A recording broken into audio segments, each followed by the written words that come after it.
देखिए, इंस्टिंक्ट या मूल प्रवृत्ति जीवित बने रहने की प्रक्रिया है। अपने आप को बचाकर रखने की एक मूल प्रवृत्ति या इंस्टिंक्ट होती है, जो कि हो सकता है कि आर्टिफिशियल परिस्थितियों में रहने की वजह से कमजोर पड़ गई हो। लेकिन अगर आप पलटकर फिर से प्रकृति में रहने लग जाएं, तो आप थोड़े ही समय में अपने अंदर एक अलग ही लेवल की इंस्टिंक्ट देखेंगे। तो इंस्टिंक्ट एक अलग पहलू है, इंट्यूशन या सहज ज्ञान एक अलग पहलू है। इंस्टिंक्ट भौतिक बोध का एक विशेष आयाम है। इंट्यूशन बोध नहीं है। इंट्यूशन बस गणना करने का एक अलग आयाम है। जानकारी वही है, लॉजिक से 1 2 3 4 5 स्टेप, इंट्यूशन से टॉक करके एक स्टेप में। ये बस यही है। तो इंट्यूशन को कैसे विकसित किया जाए, इसके कई तरीके हैं। जो शांभवी महामुद्रा आप करते हैं वो निश्चित रूप से आपका इंट्यूशन बढ़ाती है, पर जानबूझकर इसे बढ़ाने की कोशिश मत कीजिएगा, नहीं तो आप अंदाजे लगाने लग जाएंगे। अंदाजा लगाना इंट्यूशन नहीं है। इंट्यूशन मतलब आपको बिल्कुल पता है, साफ पता है, इतना कि आप इस पर अपना जीवन दांव लगा सकते हैं। अंदाजे वाला काम आपको बहुत सारे कंफ्यूजन की ओर ले जाएगा। अरे ये मेरी गट फीलिंग है। कुछ लोग ऐसे होते हैं, उनका पेट हमेशा कुछ बोलता रहता है। मुझे लगता है शायद खराब खाने की वजह से। तो इंट्यूशन को विकसित करने के कुछ खास तरीके मौजूद हैं। योग के कुछ खास सिस्टम हैं जिनका झुकाव पूरी तरह से बाईं ओर है। यहां मेरे साथ इस तरह के कार्यक्रम में आप जो योग सीख रहे हैं, हम राइट और लेफ्ट के बीच एक संतुलन लाना चाहते हैं, क्योंकि आप एक सामान्य जीवन जीना चाहते हैं। योग के कुछ ऐसे खास सिस्टम हैं जिनकी रुचि उसमें नहीं है जिसे आप सामान्य जिंदगी कहते हैं। उनका एकमात्र झुकाव इंट्यूशन विकसित करने और जीवन को एक खास तरह से देखने में है। वो क्या करते हैं कि वो मोम लेते हैं और अपनी दाहिनी नाक को बंद कर लेते हैं। 12 साल के लिए, यानी सूर्य के एक चक्र 12.25 साल के लिए वो दाहिनी नाक को बंद कर लेते हैं, और आप पाएंगे कि तार्किक मन लगभग मर जाता है। आप में विचारों की कोई प्रक्रिया ही नहीं होगी। आप बस चीजों को बस यूं ही एक नाक की तरह जान जाएंगे। देखिए, अगर आपने कभी सांपों को पकड़ा है? नहीं। अगर आप एक सांप को पकड़े, खासकर नाक को, इसमें इतना बोध होता है। आप शिव के साथ नाक को इसीलिए देखते हैं क्योंकि एक समय पर हर योगी अपने साथ एक सांप रखता था। अभी कल ही कोई मुझे याद दिला रहा था कि कैसे मिडिल ईस्ट संस्कृति में, खासकर ईसाई रहस्यवाद में, वो लोगों को सांप जैसी छड़ी लिए हुए दिखाते हैं,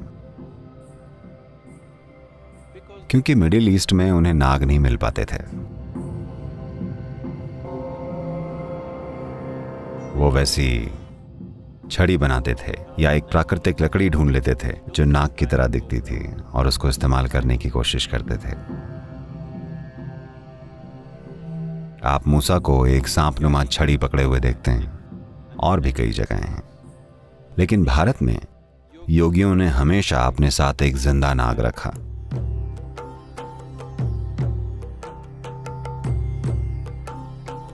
क्योंकि उसका बोध जबरदस्त होता है। वो नाग जो यहां चामुंडी पर्वत पर रहता है, अगर कैलिफोर्निया में भूकंप आने वाला हो, अभी आया नहीं है, आने वाला है, अभी कुछ शुरू भी नहीं हुआ है, रिक्टर स्केल पर कुछ नहीं हो रहा है, लेकिन ये नाग अभी से अलग बर्ताव करने लगेगा। अगर आपकी नजर पैनी है तो आप तुरंत जान जाएंगे कि क्या होने वाला है। उसका बोध इतना पैना है। धरती के इरादे वो जानता है, जो हो रहा है वो नहीं, इरादे को वो पहले से जानता है। यही वो वजह है कि आप शिव को, नाग को यहां पर धारण किए देखते हैं। एक सरीसृप, एक रेंगने वाले प्राणी को उसे कम से कम नीचे रख सकते थे, वो उसे यहां रखते हैं क्योंकि शिव कह रहे हैं कि तुम मेरे बराबर हो।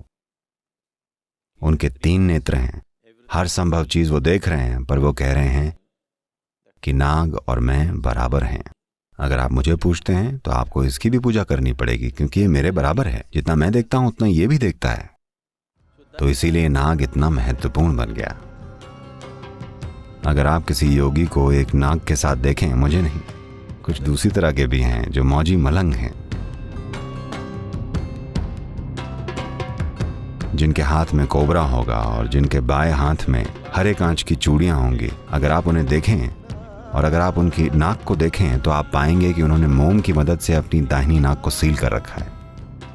और अगर आपने देखा कि मोम नहीं है तो इसका मतलब है कि उन्होंने अपने 12.25 साल का शौर्य चक्र पूरा कर लिया है और उनका साथ करने योग्य है। उनमें ऐसी चीजें हैं जिनकी आप कल्पना भी नहीं कर सकते। तो आप उस रास्ते नहीं जा सकते। आप क्या कर सकते हैं कि आप शांभवी का सरल अभ्यास करें जो निश्चित रूप से उस आयाम को खोलता है। पर इससे पहले कि आप इंट्यूशन में जाएं, ये बहुत जरूरी है कि आपके जीवन का तार्किक आयाम बिल्कुल ठीक तरह से स्थापित हो। नहीं तो हर मूर्ख जो सीधा सीधा तो सोच नहीं सकता, वो सोचेगा कि उसमें इंट्यूशन है। हाँ, पहले अपने जीवन के तार्किक आयाम को बिल्कुल साफ साफ स्थापित कीजिए, फिर इंट्यूशन को खोजिए, तभी अद्भुत होगा। पर लॉजिक को स्थापित किए बिना अगर आप इंट्यूशन में जाने की कोशिश करेंगे तो आप बस कंफ्यूजन की दुनिया में चले जाएंगे।